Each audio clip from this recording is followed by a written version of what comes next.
The world can sometimes hide monsters in the most ordinary faces. They walk among us, quiet and polite, blending into the rhythm of everyday life.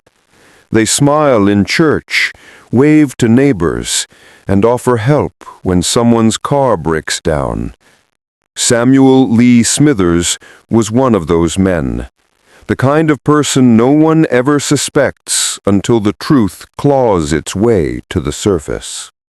Welcome to Death Row Diaries. If you're new here, consider subscribing. Every week we uncover the truths most people are too afraid to confront. It was a humid Florida evening in the late 1990s when the first whispers began. Two women, both young and vulnerable, had vanished without a trace. Their names barely made the evening news at first, just another line in a long list of missing persons. But in Plant City, a quiet place southeast of Tampa, known more for its strawberry farms than for murder headlines, something sinister was taking shape in the shadows.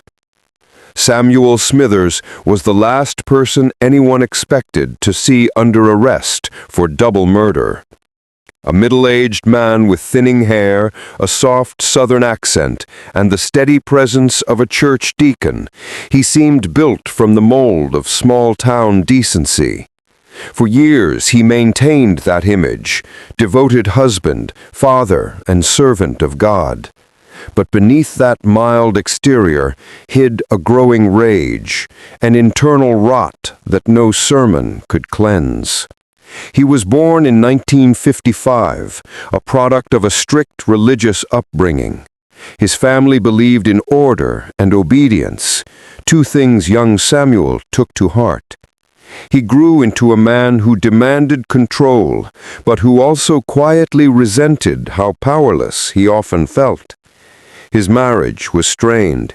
His faith, once a comfort, began to feel like a burden. By his mid-40s, Smithers was working as a city maintenance supervisor, patching potholes, cutting grass, and keeping to himself. Yet those who knew him closely started noticing small cracks, a temper he couldn't hide, an odd fascination with women he claimed to be helping. In 1996, that mask finally slipped. The first victim was 21-year-old Vicki Smith, a woman who'd fallen on hard times, struggling with addiction and occasional sex work to survive. People saw her walking along the same road where Smithers often worked. When she disappeared, few suspected foul play. Smithers himself even helped in the search, offering to pray for her family. But less than 2 weeks later, a city worker stumbled on something strange near a pond on his route. It was a pile of debris, wood, metal, and tangled weeds. When police arrived and moved the junk aside, they found a human body, badly decomposed, lying face down in the mud. Smithers claimed he was the one who found her. He called his supervisor, saying there was a dead body in the pond behind his maintenance area. Officers came quickly, and something about Smithers' story immediately seemed off. His hands shook, but his voice was calm. When asked how he came across the body, he said he'd been checking drainage. When asked why his truck tires had tracks leading deep into the mud, he said he had to turn around. It didn't make sense. Detectives noted the oddity and let him go for the moment. But something gnawed at them. They took samples from his boots and his vehicle. And while waiting on results, another body turned up. This time, a 25-year-old woman named Patricia Mills. She was found in the same area, barely 50 feet from where Vicki Smith had been discovered. Two victims, both dumped in the same secluded pond behind the same maintenance yard, both linked to the same man. When police brought Smithers in for questioning, he was polite and even helpful. He quoted scripture, insisting he'd never harm one of God's children. Yet during hours of questioning, his calm began to fade. Investigators noticed fresh scratches on his arms. When they asked about them, he said he'd gotten them from trimming bushes. The room went silent when they told him both victims had been beaten with a heavy blunt object and strangled with bare hands. Eventually, the pressure cracked him. In a quiet voice, Smithers confessed, but only partially. He said Vicky's death had been an accident. He claimed she attacked him first, that she was angry after he refused to pay her for sexual services, and that in self-defense he struck her. Then, panicking, he placed her body in the pond. He insisted Patricia's death was unrelated, that he found her already dead, but the evidence said otherwise. Blood spatter, tire marks, and his own fingerprints on a discarded shovel told the truth. His mouth wouldn't. Forensic teams determined that both women had been attacked with that same shovel, one used by Smithers for his city maintenance work. Each blow was delivered with enough force to fracture skulls.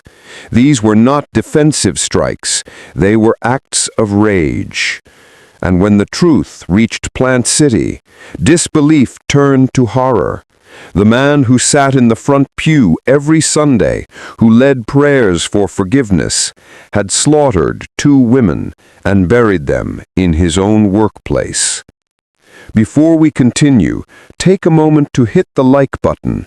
It helps this channel reach others who are drawn to real-life stories where the line between ordinary and evil vanishes.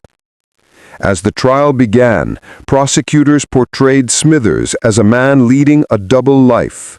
By day, a deacon and city worker. By night, a predator who sought out vulnerable women he could control. They told jurors how he used his work truck to lure victims into isolated areas, promising them food or help. Once there, the facade dropped. What came out was pure violence. Smithers' defense team tried to paint a different picture. They claimed he suffered from mental illness and intense guilt, that he was a man torn apart by sin and shame. They emphasized his lifelong devotion to the church, hoping to humanize him in the eyes of the jury. But photographs from the crime scene silenced any sympathy. Both victims had been brutally beaten and left in shallow water like discarded trash. During his confession, Smithers wept. He said he'd prayed over their bodies and begged God to forgive him. But the prosecution reminded the court those prayers came only after the murders, not before. And his tears couldn't erase the physical evidence that tied him to every detail of the crime. One of the most chilling revelations during the trial was how easily he returned to normal life after the murders. He attended church. He laughed with coworkers. He even led Bible study sessions, preaching about the wages of sin. No one suspected a thing. When the verdict was read, Smithers showed no emotion. The jury deliberated less than 2 hours before convicting him of 2 counts of first-degree murder. The judge described the crimes as heinous, atrocious, and cruel, the kind deserving of the ultimate punishment. Samuel Lee Smithers was sentenced to death. From that moment, his life slowed to the rhythm of death row. Inside Florida State Prison, Smithers kept to himself. He read his Bible daily, wrote letters to his wife, and claimed to have found peace. But guards said that peace was fragile. They described him as quiet, but often muttering prayers under his breath, pacing his cell for hours. Some inmates called him preacher, mocking his faith. Others avoided him altogether. Years passed, appeals were filed and denied, and Smithers' name faded from headlines. Occasionally, his lawyers argued he was mentally unfit for execution, that his religious delusions had worsened. Yet court after court upheld his sentence, noting that his crimes were deliberate, not impulsive. By the mid-2020s, the date of his execution was finally set. For decades, the families of Vicky Smith and Patricia Mills had waited, hoping for closure, fearing it might never come. They remembered the women as more than victims. Vicky was a mother, Patricia a sister. Both had fallen through the cracks of society, but both deserved justice. Before we move forward, make sure you're subscribed to Death Row Diaries. Every week we bring you closer to the truth behind America's most haunting executions and the people who lived double lives to hide their crimes. Smithers' final years behind bars revealed little remorse. He maintained that he'd been guided by the devil and later saved by Christ. He wrote in one of his final letters that he hoped his story would serve as a warning to sinners. But those who followed his case weren't convinced. His words felt hollow, rehearsed confessions from a man trying to rewrite his legacy before time ran out. Inmates said Smithers often stared at the ceiling at night, whispering to someone only he could see. When asked who he spoke to, he answered simply, "The Lord." But psychologists who evaluated him described something darker, a man obsessed with control, struggling to accept the irreversible truth of his actions. In one rare interview, he admitted, "I wanted to help them, but I couldn't help myself." It was the only statement that sounded honest. As the years passed, Samuel Lee Smithers remained on Florida's death row, a quiet, aging figure whose crimes had long since faded from daily headlines, yet whose story continued to echo through the quiet halls of justice. Appeals were filed and denied. Clergymen visited. Time moved on. But the shadow of that pond in Plant City, where two women's lives ended so brutally, never lifted.